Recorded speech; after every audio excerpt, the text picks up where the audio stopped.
तो हम इस समय भदोही लोकसभा क्षेत्र में हैं और ये औराई विधानसभा क्षेत्र है और यहाँ के लोगों की 24 की चॉइस क्या है। लोगों के बीच चलते हैं, जनता से बात करेंगे कि उनकी 24 की चॉइस क्या है और होने वाले चुनाव में, लोकसभा चुनाव में उनके मुद्दे क्या हैं, किन मुद्दों को लेकर वोट करेंगे। आइए हम लोगों के बीच चलते हैं और लोगों से बातचीत करेंगे। क्या भैया, चुनाव तो आ गया? जी जी भाई साहब। क्या लगता है मूड क्या है? मूड भाजपा, यहाँ पहले भी भाजपा थी, आने वाले समय में भी भारतीय जनता पार्टी चुनाव जीत रही है। क्या लगता है विकास हुआ है? बिल्कुल विकास हुआ है, पूरे राष्ट्र का विकास हुआ है, साथ साथ औराई का, साथ साथ भदोही लोकसभा का भी बहुत विकास हुआ है। विकास हुआ है। चलिए कुछ और लोग हैं, उनके बीच भी चलते हैं, उनसे भी बातचीत करते हैं और उनसे भी जानने की कोशिश करते हैं कि आखिर किस तरह से भदोही कालीन नगरी भी कही जाती है, क्योंकि यहाँ से कालीन जो है देश ही नहीं बल्कि विदेशों में भी यहाँ की हस्तकला की जो कालीन है वो काफ़ी फेमस है, प्रसिद्ध है। तो अगर बात करें भदोही की, तो भदोही इन 10 सालों में कितना बदला? बहुत बदल चुका है। भारतीय जनता पार्टी ने जिस हिसाब से देश का विकास किया है, भदोही का भी विकास हुआ है और 70 साल में जितना विकास नहीं हुआ उससे ज़्यादा 10 साल में विकास हुआ है। लेकिन विपक्ष तो हमेशा हमलावर है कि महंगाई बेरोजगारी बढ़ी है। विपक्ष को तो यही रोना है और इसके अलावा तो कुछ बचे नहीं है, उनके पास कोई मुद्दा ही नहीं बचा है। जिस हिसाब से भारतीय जनता पार्टी ने विकास किया है उनके पास अब इसके अलावा कोई कुछ बचे नहीं है कहने के लिए। चलिए कुछ और लोग यहाँ बैठे हुए हैं, उनसे भी बातचीत कर लेते हैं। क्या भैया, माहौल कैसा है? माहौल बीजेपी का एक तरफा है, वन साइड जीत रही है बीजेपी। क्या लगता है कितना विकास हुआ 10 सालों में? विकास तो हुआ है, अब थोड़ा सा रोजगार नहीं मिला है लोगों को, ये बात जरूर है। महंगाई भी थोड़ा सा देखने को मिला है, लेकिन और आगे अब राउंड फिगर सब मिला जुला के विकास ज़्यादा हुआ है। क्या भैया, क्या कर रहे हैं? सही कर रहे हैं? सही बोल रहे हैं भाई साहब हैं। हाँ, विकास हुआ है आपके क्षेत्र में? हमारे क्षेत्र में तो है ही नहीं हुआ है, हम तो यहाँ का ही नहीं है, हम तो मिर्जापुर के हैं। तो आपके यहाँ तो आप तो केंद्रीय मंत्री हैं अनुप्रिया पटेल जी, उनके क्षेत्र से। वो तो आई ही नहीं, 10 साल में पूरे हमारे गांव में आई ही नहीं है। 10 साल बीत गया है, 10 साल से है ना, फिर चुनाव फिर लड़ रहे हैं। उनसे पूछ लीजिएगा, हमारे गांव में आई हुई है, एक आध बार भी आई हुई है, उनसे आप लोग पूछ लीजिए। चलिए देखिए, ये मिर्जापुर से आए हैं, कुछ और लोग हैं, उनके बीच भी चलेंगे, उनसे भी बातचीत करेंगे कि आखिर माहौल क्या है। भैया, माहौल क्या है? माहौल यहाँ पे ललतेश जी का चल रहा है भदोही में। क्या लगता है इस बार? ललतेश जी का सीट निकल रहा है उनका। कह तो रहे हैं कि भाई यहाँ विकास हुआ है, 10 सालों में बहुत विकास हुआ है भदोही का, तो यहाँ से बीजेपी जीतेगी, लोग कह रहे हैं। कोई 5 विकास दिखा दें हमें भदोही में, भदोही के अंदर जो कह रहा है कि हम विकास किए हैं, हाँ तो 5 कार्य दिखा दे। यहाँ पे कौन सा विकास? प्रधानमंत्री कौन बने? प्रधानमंत्री तो जो है वही रहेगा, वो तो सब जान रहे हैं। हाँ, लेकिन भदोही में पर्सनल प्रत्याशी है ललतेश पति त्रिपाठी, उनका सीट निकल रहा है, निकलेगा उनका सीट। तो देखिए, इन्होंने कह दिया कि भाई प्रधानमंत्री जो है वही रहेगा, लेकिन यहाँ भदोही अगर लोकसभा की बात करें तो यहाँ से जो प्रत्याशी हैं वो कौन जीतेगा। चलिए, आपने अभी सुना होगा भाई साहब ने क्या कहा, भदोही का विकास कितना हुआ, क्योंकि आपने पूर्ववर्ती की सरकारों को भी देखा होगा और 2014 का भदोही, 2014 के बाद का भदोही, इसे संत रविदास नगर के नाम से भी जाना जाता है और एक तरह से कहा जाए तो ये कालीन नगरी है जी। कालीन नगरी से पूरे देश नहीं विदेशों में भी पहचान है। तो उस लिहाज से अगर देखा जाए तो कितना बदलाव? हमने इस उम्र में बहुत सरकार देखा है, भारतीय जनता पार्टी की भी सरकार, माननीय कल्याण सिंह की भी देखा था। कल्याण सिंह के सरकार से जो विकास गति हुई थी, जो शासन, अनुशासन, सुरक्षा व्यवस्था जो कल्याण सिंह में था वो किसी में नहीं था, न है। कल्याण सिंह एक जात से ऊपर उठ करके काम करते थे, सभी को सम्मान देते थे। और भी जो भी सरकार आई है, हम हट करके बराजी से बात कर रहे हैं, जो भी सरकार आई है उसके ऊपर जात का धब्बा लगा है। कल्याण सिंह ऐसे जो है मुख्यमंत्री थे कि जो कि इनके ऊपर कोई जात का धब्बा नहीं था और सब वर्ग का विकास करते थे, सबको मैनेज करके चलते थे। अगर बात की जाए इन 10 सालों में, तो आपका ये जो महाराजगंज क्षेत्र है कितना बदला? महाराजगंज क्षेत्र की बात कर रहे हैं, और विधानसभा का एक बड़ा सा मार्केट है। यहाँ एक कन्या विद्यालय है, इंटर कॉलेज है। मैं प्रथम समस्या आपको शिक्षा से ले चलूँगा आपको। वहाँ पे न साइंस के टीचर हैं न मैथ के टीचर हैं, काफ़ी गरीब बुजुर्ग जो इतने बड़े लिखे, पढ़ाई भी अच्छी होती है, लेकिन वहाँ की जो दो ये एजुकेशन का हब है, न वहाँ मैथ के टीचर मिल पाते हैं, न संस्कृत, न अंग्रेजी के टीचर मिल पाते हैं, और न साइंस के। शिक्षा में यही ख़त्म हो गए। अगर आपके पास कोई और सवाल हो उनके विषय में आप पूछे, मैं बताता चलूँ। स्वास्थ्य में कितना बदला, स्वास्थ्य सुविधाओं में? स्वास्थ्य की सुविधाओं में भैया लाइन आप, ये रेफर जिला है। आप बहुत अच्छा सवाल पूछ ले, क्योंकि ये रेफर जिला इसका नाम पड़ा हुआ है। यहाँ का जिला अस्पताल वही गायब है भैया। औराई विधानसभा भदोही डिस्ट्रिक्ट का नाम है रेफर जिला। आप जाएंगे रेफर टू आप सोनभद्र, हटवो टूट गया ना तो सोनभद्र जाके यहाँ सारी व्यवस्था मिलो। तो रेफर जिला भदोही में। सांसद जी ने क्या काम किया? 10 साल यहाँ के बीजेपी के सांसद रहे। 10 साल बीजेपी के सांसद लोग कुछ करते, यहाँ का प्रधानमंत्री यही नहीं कुछ किया है भैया। कोई विकास नहीं, कोई विकास नहीं। क्या भैया क्या कह रहे हैं ये? बहुत बढ़िया बात कर रहे हैं। ये जो भी पार्टी से, हम तो नहीं जानते किस पार्टी से, लेकिन इस पार्टी के मुखिया का इतना बड़ा कार्यक्रम हुआ, कल इस पार्टी के मुखिया नहीं दिखे। टीएमसी के जो मुखिया हैं, कल पता नहीं चला कहाँ बंगाल में बैठे हैं, कहीं विदेश उदेश है, और ये कहाँ से उतर के चले आए हैं विदेश से, गांजा पी के घूम रहे हैं, प्रचार में अपना जोरों से धूप में प्रचार कर रहे हैं, ब्राह्मण का नारा देना। इसके पहले कहाँ थे? इसके पहले पता विकास हुआ कि नहीं आपके क्षेत्र? बहुत विकास हुआ है। देखिए आप मंदिर देखिए, रोड देखिए, सब विकास ही है ना। कि घर पे जाकर सब्जी पहुंचाना विकास होता है। कैसे विकास दिलावा जाए? विकास ही हंसी को कहते हैं। स्वास्थ्य सुविधाएं कुछ नहीं। स्वास्थ्य है, पहले आप देखिए कि एक फ़ोन करने पे आपको 24 घंटे के अंदर आप ट्रांसफार्मर ख़राब होता था, 10 दिन लगता था। आज 24 घंटे के अंदर आपको यहाँ आकर ट्रांसफार्मर लग जा रहा है। कहाँ से यही विकास होता है कि घर पे सब्जी पहुँचाना विकास होता है। चलिए कुछ और लोग हैं उनके पास चलेंगे। क्या भैया, अगर देखा जाए इन 10 सालों में, हालांकि सांसद जरूर बदलते रहे, लेकिन बीजेपी की हाथ में सीट रही है। इस बार क्या लगता है कि हैट्रिक लगा पाएगी बीजेपी? बिल्कुल लगाएगी, 101% हैट्रिक लगाएगी। आदरणीय प्रधानमंत्री जी के नेतृत्व में तीसरी बार हम लोग 78 लोकसभा भदोही में कमल खिलाने जा रहे हैं। अब की बार 400 पार का जो नारा हमारे आदरणीय प्रधानमंत्री ने दिया है वो पूरा होगा। हम 400 के पार जा रहे हैं।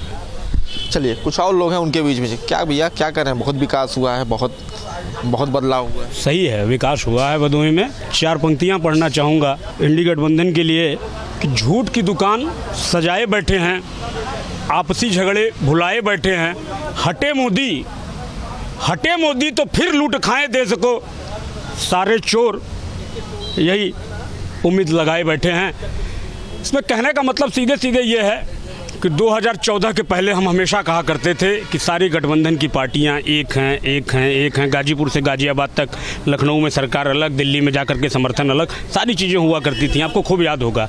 आज एकदम एक एक बातें चरित्रार्थ साबित हो रही हैं। जो जिसके साथ थे जो है वहाँ पर, यहाँ आकर के सब कुछ एक बराबर चल रहा है। यूपी में तो कह रहा है कि पिछड़ा, दलित और अल्पसंख्यक पीडीए बना के हम चल रहे हैं। कह रहा हूँ पीडीए बनाने की बात की जा रही है और सवर्णों को टिकट दे करके जोड़ने का प्रयास किया जा रहा है। सवर्ण इतना बेवकूफ़ नहीं रह गया है।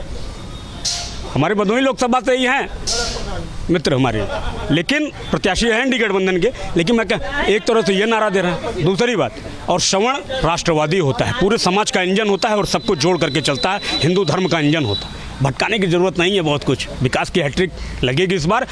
कुछ और लोग हैं उनके बीच भी चलेंगे, उनसे भी बातचीत करेंगे। अगर बात की जाए भदोही की, तो इन 10 सालों में कितना बदला, और जैसा इन्होंने कहा कि हैट्रिक लगाने जा रहे हैं, तो क्या लगता है इस बार बीजेपी हैट्रिक लगाने में कामयाब होगी? हम आपके बात का जवाब दे देंगे। उसके पहले 2-3 बातें हम करना चाहते हैं। अभी तक जितना यहाँ बात हुआ, भाई साहब ने और लोगों ने कहा शिक्षा के क्षेत्र में भारतीय जनता पार्टी ने क्या काम किया है, भदोही के स्तर पर नहीं पूरे देश के स्तर पर। हमारे प्राइमरी विद्यालयों का क्या हाल था 2014 के पहले सब जानते हैं, 2017 के पहले क्या था वो भी सब जानते हैं। अब इस चुनाव में जो पहले प्रमुख मुद्दे होते थे, आप पत्रकारिता करते हैं, बिजली, सड़क, पानी, ये मुद्दा तो ज़मीन से गायब हो गया है। विकास समझिए ये है कि इस मुद्दे को तो ज़मीन से गायब कर दिया। अब केवल एक ही मुद्दा रह गया है कि मोदी को हटाना है, और कोई मुद्दा बचा नहीं है। इन लोगों के पास सिर्फ एक मुद्दा है कि मोदी को हटा देना है किसी तरीके से। देखिए यहाँ जो बुजुर्ग हैं उनसे पूछेंगे, बताएंगे। 2007 के पहले भदोही कालीन नगरी बहुत अच्छी चल रही थी, कालीन का व्यवसाय पर्टिकुलर। अब 2017 के बाद कालीन कैसे चलता है?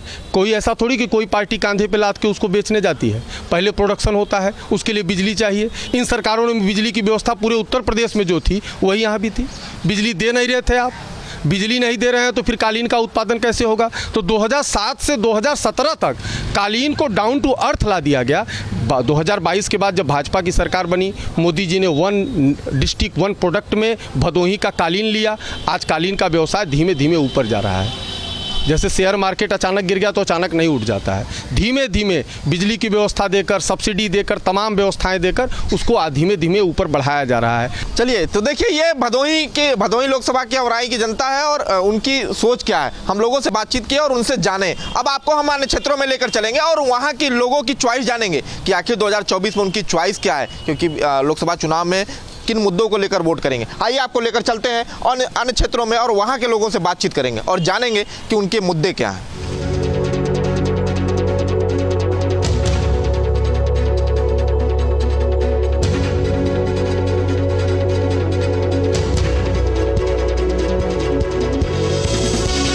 तो हम इस समय भदोही लोकसभा क्षेत्र के ज्ञानपुर विधानसभा क्षेत्र में हैं और हम इस समय मां सीता समाहित स्थल पे पहुंच चुके हैं और यहां अगर बात की जाए तो काफ़ी संख्या में श्रद्धालु यहां दर्शन पूजन के लिए आते हैं। कहा जाता है कि भगवान पुरुषोत्तम राम ने जब सीता का परित्याग किया था, जिसके बाद सीता मैया ने यहीं आकर जो है महर्षि वाल्मीकि के आश्रम में अपना समय गुजारा था। जिसके बाद और यह भी कहा जाता है कि जो अश्वमेध का जो यज्ञ का जो घोड़ा लव और कुछ ने पकड़ा था और यही पकड़ा गया था। इसके साथ ही यहाँ की कई कहानियाँ ऐसी हैं जो यहाँ के लिए खास बनाती हैं। अगर बात की जाए भदोही लोकसभा क्षेत्र की तो लोगों से हम बातचीत करेंगे। हम इस समय उसी मंदिर प्रांगण में है और लोगों से बातचीत करेंगे कि आखिर माहौल क्या है, 24 की चॉइस क्या है। चुनाव आ चुका है, करीब है चुनाव, क्या लगता है माहौल क्या है? अब इस बार तो माहौल पूरा चेंज है और बीजेपी के सरकार में काफ़ी लोग त्रस्त हुए हैं और ख़ास करके हमारे जो युवा भाई हैं बेरोज़गार हो गए हैं। किसी को रोज़गार का कोई साधन नहीं है। भाजपा सरकार 5 किलो राशन दे के हम युवाओं को भविष्य गर्त में डाल रही है। सभी युवाओं का किसी को न रोज़गार मिला है। हमारे क्षेत्र में, जिस क्षेत्र में आप आए हैं, यहाँ एक बहुत बड़ा मुद्दा है। ये दिव्य स्थल, पावन स्थल सीतामढ़ी है और एक कोनिया का एक मांग है, सदियों से मांग चली आ रही पक्का पुल के लिए। तो यहाँ बड़े बड़े नेता आते हैं और वादा करके चले जाते हैं। तो इस बार हम लोग बीजेपी के खिलाफ वोटिंग करेंगे। तो कुछ और लोग हैं, उनके पास भी चलते हैं, उनसे भी बातचीत कर लेते हैं। क्या भैया 24 की चॉइस क्या? हमारे यहाँ परिवर्तन की लहर चल रही है इस समय और हम लोग ईडी गठबंधन को वोट देने जा रहे हैं, क्योंकि हमारे यहाँ भाजपा के 2 सांसद हुए, एक वीरेंद्र सिंह मस्त पूर्व में, वर्तमान में रमेश चंद्र बिंद। इतना बड़ा राष्ट्रवाद रमेश चंद्र बिंद का जाके सपा में शामिल हो गए मिर्ज़ापुर से, यहाँ कोई काम नहीं किया। अगर वीरेंद्र सिंह मस्त ने भी काम किया था तो उनका टिकट क्यों काटा गया? यही सवाल है भाजपा के लोगों से और हम लोग वोट जा रहे हैं ईडी गठबंधन को करने। कुछ और लोग हैं, उनके बीच भी चलेंगे क्योंकि यहाँ काफ़ी संख्या में लोग श्रद्धालु आते हैं। क्या माहौल क्या है अगर बात की जाए? भैया सबसे बड़ी बात तो ये है कि भाजपा हमेशा से यहाँ बाहरी प्रत्याशी उतारती है, जो मतलब 5 साल मोदी योगी के नाम पे जीत के यहाँ से चले जाते हैं, शकल भी नहीं दिखाते हैं, पहली चीज़। और दूसरा मुद्दे की कोई बात करते ही नहीं है और जब शकल ही नहीं दिखाते हैं तो मुद्दे की क्या बात करेंगे। सिर्फ भदोही को एक चारागाह बना के रख दिए हैं। बाहरी प्रत्याशी आते हैं, चर के चले जाते हैं। देखिए यहाँ काफ़ी संख्या में श्रद्धालु आते हैं। श्रद्धालुओं से भी हम बात करने की कोशिश करते हैं कि क्या भैया कहाँ से आए हैं? हम तो इसी क्षेत्र से हैं। इसी क्षेत्र से हैं। कितना विकास हुआ 10 सालों में? विकास तो काफ़ी हुआ है, काफ़ी कुछ हुआ है। क्या लगता है 24 का जो लोकसभा चुनाव है, किन मुद्दों को लेकर वोट करेंगे? हम तो राष्ट्र के हित में जो कार्य करेगा उसी को वोट करेंगे। विकास हुआ है? विकास हुआ है, बिल्कुल हुआ है। ये तो कह रहे हैं कि कोई विकास नहीं हुआ, कुछ ही हुआ। लोगों का मानना है या अपने से बोल रहे हैं, कुछ भी बोल सकते हैं, लेकिन काफ़ी विकास हुआ है। सड़क देख लीजिए, बिजली की व्यवस्था देख लीजिए, पानी की व्यवस्था देख लीजिए, हर चीज़ बढ़िया हुआ है। अब ये है कि लोगों को रोज़गार चाहिए, तो इसके पहले तो सब डीएम ही थे 10 साल पहले। हाँ, बेरोज़गारी सब बता रहे हैं, बेरोज़गारी, इसके पहले सब रोज़गार ही थे। क्या नहीं हुआ है? विकास हुआ है। हाँ, क्या भैया क्या कर रहे हैं? सनातन धर्म की रक्षा में जो पार्टी लगेगी हम लोग उसी का समर्थन करेंगे। तो चलने लगा कि हम लोग टहल तो रहे हैं। हाँ, क्या लगता है विकास हुआ है? विकास हुआ है, बदलाव है। हाँ, बदलाव है, बहुत बदलाव है। कुछ और लोग हैं उनके बीच भी चलेंगे, उनसे भी जानेंगे कि आखिर माहौल क्या है। क्या भैया, क्या लगता है, कुछ काम हुआ है कि नहीं? काम तो हुआ है, सांसद जी काम किए हैं। विकास हुआ है? हाँ, सांसद जी काम किए हैं। क्या लगता है इस बार मूड क्या है, युवा का मूड क्या है? युवा का मूड है, देखो अभी तो गठबंधन फिक्स है। हाँ, युवा का तो मूड है गठबंधन। काम हुआ है तब क्यों फिक्स है? नहीं, अरे काम तो हुआ है मगर सरकार वैसा ही नहीं है ना।